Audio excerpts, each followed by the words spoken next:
جی السلام علیکم ورحمۃ اللہ وبرکاتہ۔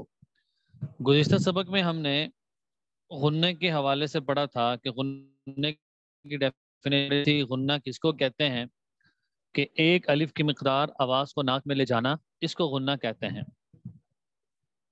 اور یاد رکھیے، اگر کوئی یہ سوال کرے کہ غنہ اور اخفاء میں کیا فرق ہے، تو غنہ کہتے ہیں ایک الف کی مقدار آواز کو ناک میں لے جانا، اخفاء کہتے ہیں ایک الف کی مقدار آواز کو ناک میں چھپانا۔ ناک میں چھپانا یہ اخفاء ہے، ناک میں لے جانا یہ غنہ ہے۔ یہ غنے اور اخفاء میں فرق آ گیا۔ پھر اس میں ایک بات کا اور اضافہ ہم نے پڑھا تھا کہ نون اور میم مشدد پر ہمیشہ غنہ ہوتا ہے۔ یہ جو لائن ہے کہ نون مشدد اور میم مشدد، ان پر ہمیشہ غنہ ہوتا ہے۔ اور اس کی بہت ساری مثالیں ہم نے پوری تختی انہی کی مثالوں کے بارے میں ہیں کہ اس میں نوٹ کریں کہ نون مشدد اور میم مشدد جہاں پر بھی آئے ہیں، چھوٹا ڈبلیو تشدید، وہاں پر ہم نے ایک الف کی مقدار غنہ کیا ہے۔ آج ہم بہت اہم قواعد شروع کرنے والے ہیں، جو میں آپ کو کہا کرتا تھا کہ آپ آگے جا کے ہم انشاءاللہ پڑھیں گے۔ وہ ہے نون ساکن کے قواعد۔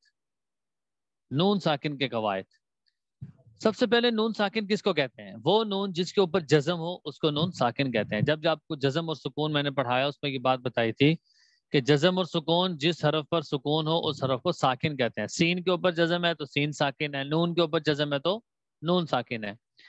اور نون تنوین کس کو کہتے ہیں؟ یاد رکھیے، دو زبر دو زیر دو پیش، اس کو تنوین کہتے ہیں۔ دو زبر دو زیر اور دو پیش۔ آپ کے سامنے یہ جو سکرین شو ہو رہی ہے، اس میں آپ سبق نمبر 9 پڑھ رہے ہیں، اور نون ساکن اور نون تنوین کے قواعد آج سے آپ شروع کر رہے ہیں۔ نون ساکن اور نون تنوین کے 4 قواعد ہیں۔ سب سے پہلا قاعدہ اظہار، نمبر 2 اخفاء، نمبر 3 اقلاب، اور نمبر 4 ادغام۔ اب ہر ایک کو سمجھیں، ان کا لغوی معنی سمجھیں۔ سب سے پہلا جو جملہ ہم نے بولا، یعنی پہلا لفظ، پہلا قاعدہ اظہار۔ اظہار اردو میں بھی ہم استعمال کرتے ہیں، معنی ہوتا ہے ظاہر کرنا، کسی چھپی ہوئی چیز کو ظاہر کر دینا، اس کو کہا جاتا ہے اظہار۔ نمبر 2 اخفاء۔ اخفاء کا معنی ہوتا ہے خفا، مخفی، کہتے ہیں آپ میرے سے یہ چیز مخفی کیوں رکھ رہے ہو، چھپا رہے ہو، تو اسی سے اخفاء ہے، چھپانا۔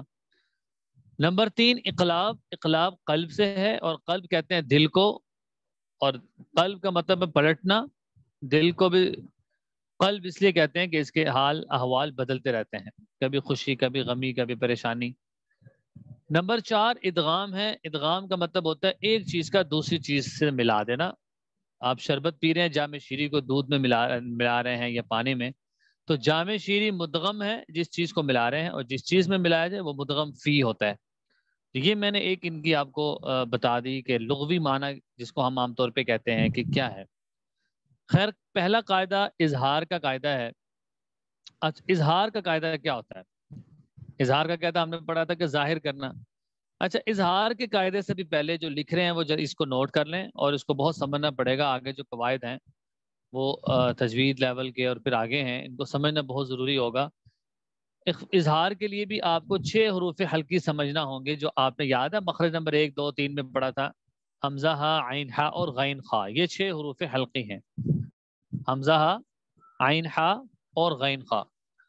اب ہم قاعدہ سمجھتے ہیں کہ نون ساکن یا نون تنوین کے بعد اگر حروف حلقی کے 6 حرف میں سے کوئی حرف آ جائے، نون ساکن یا نون تنوین کے بعد حرف حلقی کے 6 حروف یعنی حمزہ ہا، عین ہا، غین خا میں سے کوئی حرف آ جائے، تو نون ساکن اور نون تنوین کو بغیر غنہ کیے جلدی پڑھیں گے۔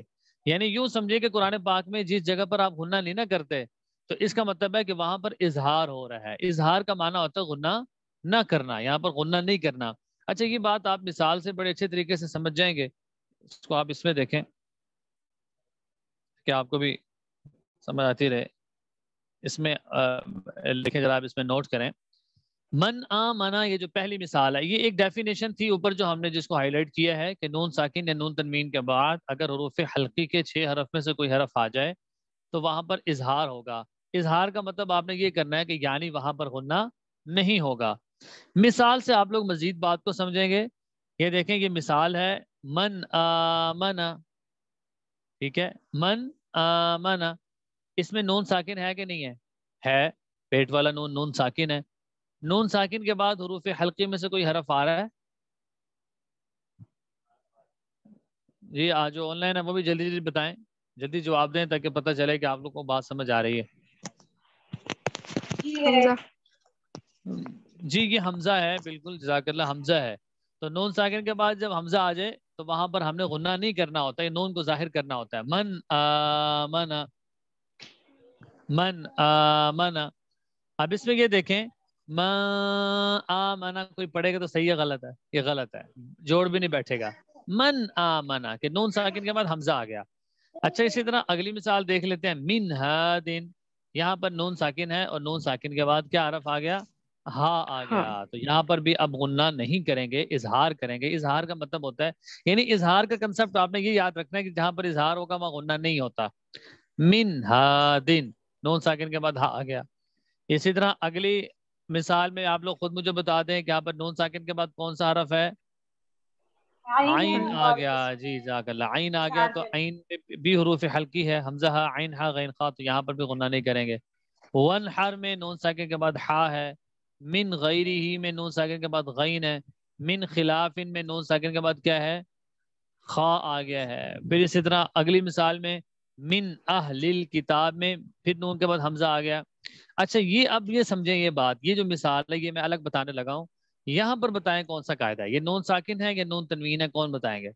اور نون تنوین کس حرف کے اوپر ہے؟ نہیں, یا کے اوپر نہیں ہے. ہاں تنوین کس حرف کے اوپر ہے میں یہ پوچھ رہا ہوں. با. ہاں بالکل ٹھیک ہے. اب دیکھیں نا با پر تنوین ہے نا, تو اب ہم یہ کہیں گے کہ نون تنوین کے بعد یہاں پر حمزہ آ گیا ہے. جس طرح نون ساکن کے بعد حمزہ آنے سے غنہ نہیں کریں گے, اسی طرح نون تنوین کے بعد حمزہ آنے سے غنہ نہیں کریں گے. تو عذابن علیما پڑھیں گے. عذابن علیما جو پڑھے گا وہ غلط ہے. عذابن علیما. پھر اسی طرح نارن حامیہ, نارن حامیہ. اب یہاں پر نوٹ کریں کہ یہاں پر نون تنوین ہے, را کے اوپر تنوین ہے اور اس کے بعد ہا آ گیا. نخلن خاویہ, نون تنوین ہے اس کے بعد خا ہے. تو یہ ساری جگہوں پر اظہار ہو رہا ہے. تو صرف ہم ایک ایک قاعدہ پڑھیں گے تاکہ آپ لوگوں کو بہت اچھے سے قواعد یاد بھی ہوں. آج ہم نے اظہار کا قاعدہ پڑھا ہے. تجوید کے اسلام میں اظہار کا لغوی معنی ہوتا ہے ظاہر کرنا.